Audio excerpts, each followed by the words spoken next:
Hi hello friends, நான் உங்க SKA பேசுறேன். பயந்து ஓட ஆரம்பித்துள்ள பாகிஸ்தான் பகல்காம் தாக்குதலை செய்துவிட்டு இந்தியா தாக்கினால் தான் அழிந்து விடுவோமோ என்ற பாகிஸ்தானின் பயம். எனவே பாகிஸ்தான் திடீரென முன்வைக்கக்கூடிய அவசரமான ஒரு ஆஃபர். உலக அளவில் நடக்கக்கூடிய போராட்டங்கள் பாகிஸ்தானுக்கு எதிராக, தீவிரவாதிகளுக்கு எதிராக, ஆனால் இந்தியாவுக்கு ஆதரவாக உலகம் முழுவதுமாக மக்கள் தொடங்கியுள்ள போராட்டங்கள், இந்தியாவின் மிரட்டல் பதிலடி, எல்லாமே தெளிவாக இந்த வீடியோவில் பார்க்க போறோம். இது ஒரு பெரிய போருக்கான தயாரிப்பா? இஸ்ரேல் ஈரானை தாக்கியது உங்களுக்கு ஞாபகம் இருக்கா? இந்த ஹமாஸ் போரில் இஸ்ரேல் ஈரானை தாக்கியது உங்களுக்கு ஞாபகம் இருக்கும். அவர்கள் தாக்குவதற்கு ஆல்மோஸ்ட் 1 மாத காலமாக தாமதித்து திட்டமிட்டு ஈரானை சரமாரியாக இஸ்ரேல் தாக்கியது. அது மாதிரியான ஒரு பெரிய தாக்குதலுக்காகத்தான் இந்தியா தற்போது ஏற்பாடுகளை செய்யுது. எனவே இனி என்ன நடக்கும் என்பது ரொம்ப முக்கியமான, உலகமே எதிர்பார்க்கக்கூடிய மிக முக்கியமான ஒரு கேள்வி, ஒரு அப்டேட். அதை எல்லாமே இந்த வீடியோவில் தெளிவாக பார்க்கலாம். ஃப்ரெண்ட்ஸ், ஏப்ரல் 22ஆம் தேதி காஷ்மீரின் பகல்காமில் சொர்க்கம் மாதிரி இருக்கிற பைசரன் மைதானத்தில் நடந்த பயங்கரவாத தாக்குதல் மொத்த உலகத்தையே உலுக்கிவிட்டது. 5 பயங்கரவாதிகள் AK-47 M4 கார்பைன் ஆயுதங்களோடு இந்த சுற்றுலா பயணிகளை குறிவைத்து தாக்கினாங்க. 26 அப்பாவி உயிர்கள், 25 இந்தியர்கள், ஒரு நேபாளி சுற்றுலா பயணி என 26 பேர் கொடூரமாக சுட்டுக் கொல்லப்பட்டாங்க. 20க்கும் அதிகமான அப்பாவி மக்கள் தற்போது காயமடைந்து சாவின் விளிம்பில் இருக்காங்க அப்படின்னு சொல்லலாம். இந்த தாக்குதல் 2008ஆம் ஆண்டில் நடந்த மும்பை தாக்குதலுக்கு பிறகு இந்தியாவில் நடந்த மிக மோசமான பயங்கரவாத சம்பவம். இந்த பயங்கரவாதிகள் இஸ்லாமியர்கள் அல்லாத ஆண்களை குறிவைத்து பிடித்து அவர்களுடைய மதத்தை கேட்டு கலிமா சொல்ல சொல்லி ஆண்களை தேர்வு செய்து சுட்டதாக உயிர் பிழைத்த எல்லாருமே சொல்றாங்க. ஒரு பெண்ணை வேண்டும்னே கூப்பிட்டு பயமுறுத்தி அந்த பெண்ணை உயிரோட விட்டு உங்க பிரதமர் மோடி கிட்ட போய் இந்த காட்சிகளை விளக்கமாக சொல்லுன்னு சொன்னதாகவும் செய்திகள் வந்துகிட்டே இருக்கு. எவ்வளவு கொழுப்பு பார்த்தீங்களா? தீவிரவாதிக்கே அவ்வளவு கொழுப்புனா நல்லவனுக்கு எவ்வளவு கொழுப்பு இருக்கும்? இதுக்கு பின்னால் இருக்கிறது யாரு? ரெசிஸ்டன்ஸ் ஃப்ரண்ட், TRF அப்படின்னு சொல்லக்கூடிய பாகிஸ்தானை சேர்ந்த மிகப்பெரிய ஒரு பயங்கரவாத குழு. இந்திய உளவுத்துறை இந்த தாக்குதலின் மொத்த ப்ளூ பிரிண்ட், இதுக்கு பின்னாடி இருந்த பாகிஸ்தானி பிரெயின் யாருன்னு ஆதாரங்களுடன் கண்டுபிடிச்சிருக்கு. தாக்குதல் நடந்த பிறகு கண்டுபிடிச்சிருக்கு. அதுதான் இதுல இருக்கக்கூடிய மிகப்பெரிய ஒரு சோகம். அக்டோபர் 7ஆம் தேதி இஸ்ரேலில் நடந்தது மாதிரி நடக்கும் முன்னாடியே கண்டுபிடிச்சிருக்கணும்.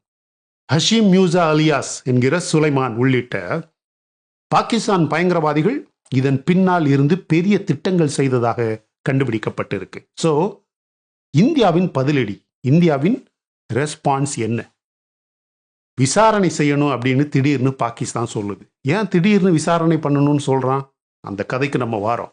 ஆனா இந்தியா ஏற்கனவே இந்த தாக்குதல் பாகிஸ்தானால் செய்யப்பட்டிருக்கு என்பதற்கான ஆதாரங்களை உலக அரங்கில் 50க்கும் அதிகமான நாடுகளுக்கு கொடுத்து பாகிஸ்தானை தனிமைப்படுத்த 30க்கும் மேற்பட்ட உலக நாடுகளின் தூதரக தலைவர்களுக்கு இந்த ஆதாரங்களை அனுப்பி விளக்கம் கொடுத்திருக்கு.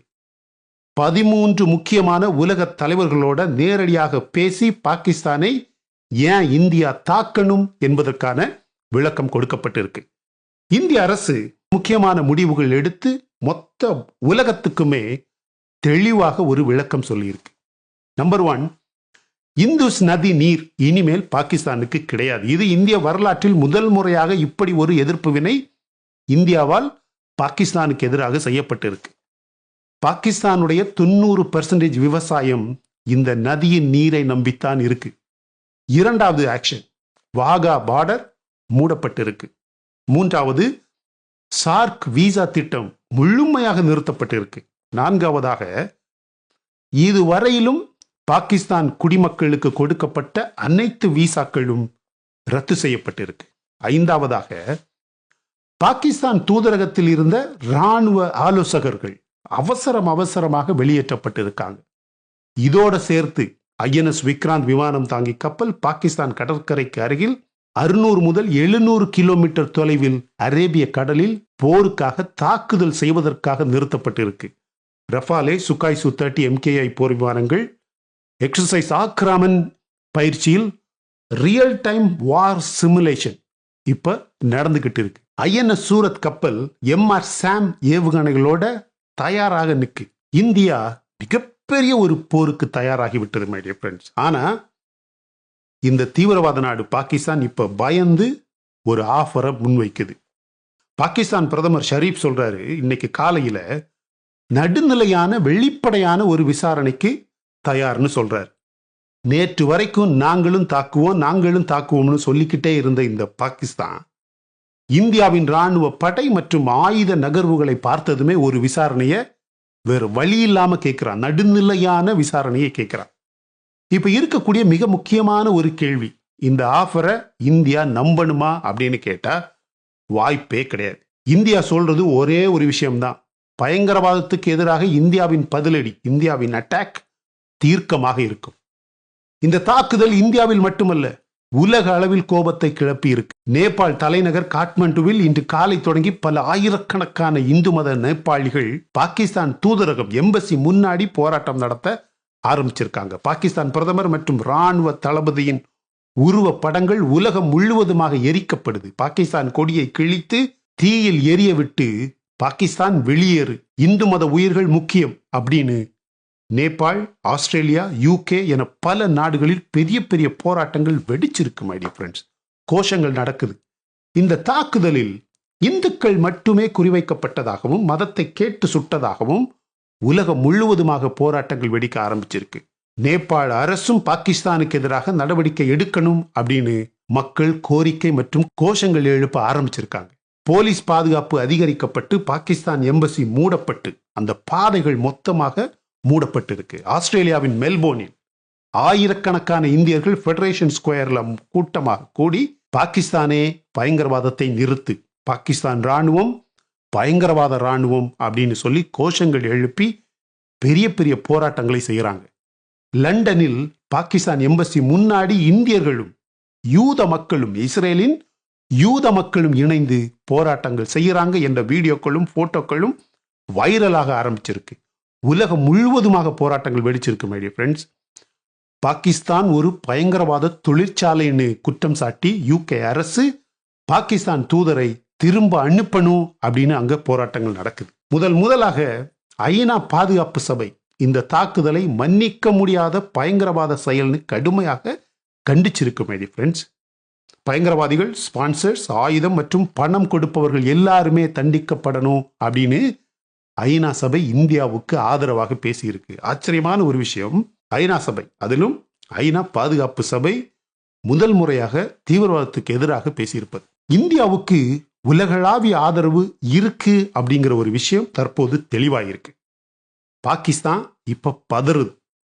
பாகிஸ்தானின் பாதுகாப்பு அமைச்சர் கவாஜா ஆஷிப் குழம்பி போய் என்னென்னமோ பேசுறார். உலக நாடுகள் தெளிவாக இந்தியாவுக்கு ஆதரவு தருது மை டியர் ஃப்ரெண்ட்ஸ். அமெரிக்க அதிபர் ட்ரம்ப், ரஷ்ய அதிபர் புட்டின், UK பிரதமர் கீர் ஸ்டார்மர், இஸ்ரேல் பிரதமர் நெத்தன்யாகு, ஐநா சபை எல்லாருமே இந்தியாவுக்கு வெளிப்படையாக ஆதரவு தெரிவிச்சிருக்காங்க. ட்ரம்ப் பாகிஸ்தானுக்கு ஆதரவாக பேசுகிற ஊடகங்களுக்கு எச்சரிக்கை கொடுத்தது மட்டுமல்லாமல் இந்த தாக்குதலை தீவிரவாத தாக்குதல்னு தெளிவாக சொல்லணும் அப்படின்னு அமெரிக்காவில் சட்டம் போட்டிருக்கிறார். இந்தியா இப்போ உலக அரங்கில் பாகிஸ்தானை தனிமைப்படுத்தி அழிக்க உலக ஆதரவை பெற்றிருக்கு அப்படின்னு சொல்லலாம். ஃப்ரெண்ட்ஸ், இந்த பகல்காம் தாக்குதல் இந்திய மக்களோட மனசை அழித்து உலுக்கி இருக்கு. காஷ்மீரில், புல்வாமா, அனந்த்நாக்கில் இது மாதிரியான பகுதிகளில் பாகிஸ்தான் பயங்கரவாதிகளோட வீடுகள் மொத்தமாக அழிக்க ஆரம்பித்துள்ளது இந்திய ராணுவம். 2000க்கும் மேற்பட்டோர் சந்தேகத்தில் கைது செய்யப்பட்டு விசாரணைகள் இப்ப நடந்துகிட்டு இருக்கு. POKயை மீட்க இது இந்தியாவுக்கு மிகப்பெரிய ஒரு மாபெரும் வாய்ப்பு. இந்தியா இப்போ தீர்க்கமான நடவடிக்கை எடுக்க தயாராகுது. இந்த மோதல் ஒரு பெரிய போராக மாறும், கண்டிப்பாக மாறும். இந்தியா எல்லை தாண்டி தாக்கும் போது பாகிஸ்தானால் கண்டிப்பாக பதில் கொடுக்க முடியாது, கண்டுபிடிக்கவே முடியாது. இந்தியா செய்யக்கூடிய தாக்குதலை பாகிஸ்தானால் கண்டுபிடிக்கவே முடியாது. இஸ்ரேல் ஈரான் கதையாக வந்து முடியும். நீங்க வேணும்னா பாருங்க. இந்த வீடியோல நாம சொல்லி இருக்கிறது பாகிஸ்தானோட பயம், இந்தியாவுடைய வலிமை. உலகளாவிய போராட்டங்கள், ஐநா சபையின் ஆதரவு, உலக அளவில் பாகிஸ்தானுக்கு எதிராக வெடித்திருக்கக்கூடிய மிகப்பெரிய ஒரு எதிர்ப்பு, முக்கியமாக உலக அளவில் தீவிரவாதத்திற்கு எதிராக எழும்பியிருக்கக்கூடிய மிகப்பெரிய ஒரு எதிர்ப்பு. இஸ்ரேல் செஞ்ச மாதிரி இந்தியா செய்யணுமா வேண்டாம்? இஸ்ரேல் எப்படி காசாவுக்கு உள்ள போய் ஹமாஸின் தலைவர்கள் ஒவ்வொருத்தரை அழிச்சு அந்த மொத்த தீவிரவாத கூட்டத்தையே தொடர்ந்து அழிச்சுக்கிட்டு இருக்கோ, அதே மாதிரி பிஓகையை தாண்டி அந்த பகுதியில் சுற்றி இருக்கக்கூடிய எல்லா தீவிரவாதிகளையும் இந்தியா மொத்தமாக அழிக்கணும். மை டியர் ஃப்ரெண்ட்ஸ், பிஓகையை திருப்பி எடுப்பது மட்டுமல்ல, அதை சுற்றி இருக்கக்கூடிய மொத்த தீவிரவாத கூட்டமும் அழியணும். இதை நீங்க ஒத்துக்கிறீங்களா இல்லையா? இப்படி ஒரு கனவு நமக்கு நிறைவேறணுமா வேண்டாமா? கமெண்ட்ல பதிவு சொல்லுங்க. ரொம்ப முக்கியமான வீடியோ. லைக் பண்ணுங்க, ஷேர் பண்ணுங்க my dear friends. Thank you so much my dear friends for வாட்சிங் all my videos and supporting my channel. Until I come back with my next awesome video, it's bye-bye from Suresh. Stay safe, stay positive, stay active and stay fit and always dream big in your life. நம்மளால எப்பவுமே எதையுமே எங்கேயுமே சாதிக்க முடியும் அப்படின்னு நம்ம first நம்பணும் my dear friends. And as I always say, please take care of your parents at your home. உங்க அப்பா அம்மாவை உங்க வீட்டிலே வச்சு நல்ல சந்தோஷமா பத்திரமா பாதுகாப்பா பார்த்துக்கங்க my dear friends. Because it's very, very, very important. Thank you.